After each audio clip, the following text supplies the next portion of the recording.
Greetings, everyone. Dan here. Hey, I'll get a question quite a bit, and I've kind of covered this indirectly in the videos, but I figured I'd come out and talk about it more directly. And people want to know when they're painting paintings, where can they push color and where should they not push color? Okay, so first off, let's start with the obvious. The first place you'd want to push the color, and just to so that we're all on the same page, what do I mean by push color? What I mean by that is you would take some things that would look a certain way and you would make them more colorful than what they really appear. Okay, and that's called pushing a color. And the places that the most obvious place you want to do that is first is in the center of interest area, where like this area right here, you would want to push those colors a little bit. At the same time, you would either paint this the way you see it, or you would push it down, or you would depress the color a little bit by making it grayed out a little bit. And I know that we've kind of covered this, but I think it's important to talk about this just from this perspective, or just from this one angle. Like, for example, here, if you look at this leaf here, right? If you push this color, made this greener and this red, it's not going to work. It's not going to hold together. It's going to look like a patchwork quilt. So you can't get away with pushing the color at all on this. This is about as much color as that leaf could possibly handle. And it's just because it would stop to look like it was real. Whereas this leaf, because it's very uniform, you could very easily push that color and it would still look real. Same thing with this color here. I wouldn't recommend that though, because this is then it will start to compete with our center of interest.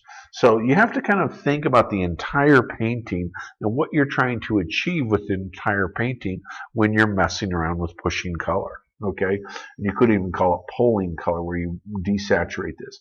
Now, if you look at this leaf here, it's pretty dull. So you might want to push it a little bit to bring it up, just so that it sort of fits with the painting. But it kind of works for it too, being dull, but it might contribute a bit of a dead feeling to the painting. So one, you have to look and see where you want the eye to end up in the painting, right? That's probably first and foremost. And secondly, you want to see, would it work? Would it be believable to do that?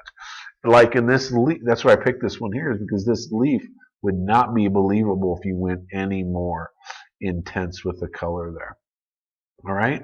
And another place people ask that question about is in landscapes. Let's see if I got a landscape here. I've got this picture here. So in this example here, you would probably want to push the color maybe right here if you wanted this to be your center of interest, and the grassy area maybe right in front, and then maybe this area just push the color a little bit so there's tension between the two areas, and maybe down in the reflection a bit, and maybe right here on these guys just, I don't really like that goalpost feeling, but it would require additional editing.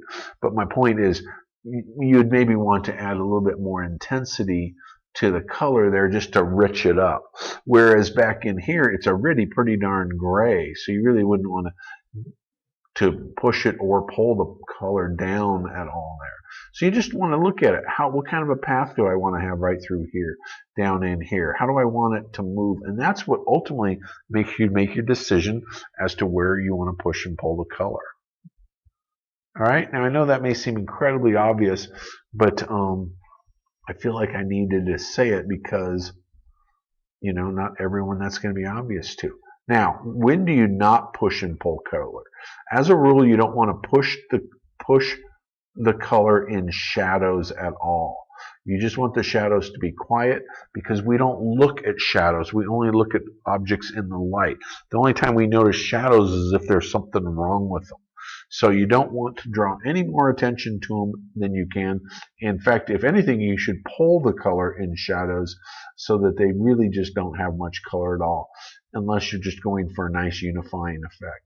And sometimes people will do arty things in the shadows to draw attention to different parts of the painting. But like in this particular painting, there's just no reason to get arty with the shadows because there's already a lot going on in this one. Anyway, that's all I wanted to talk about. And it might be incredibly obvious to some people, but for others, they might need to hear this. All right? Have a fantastic day.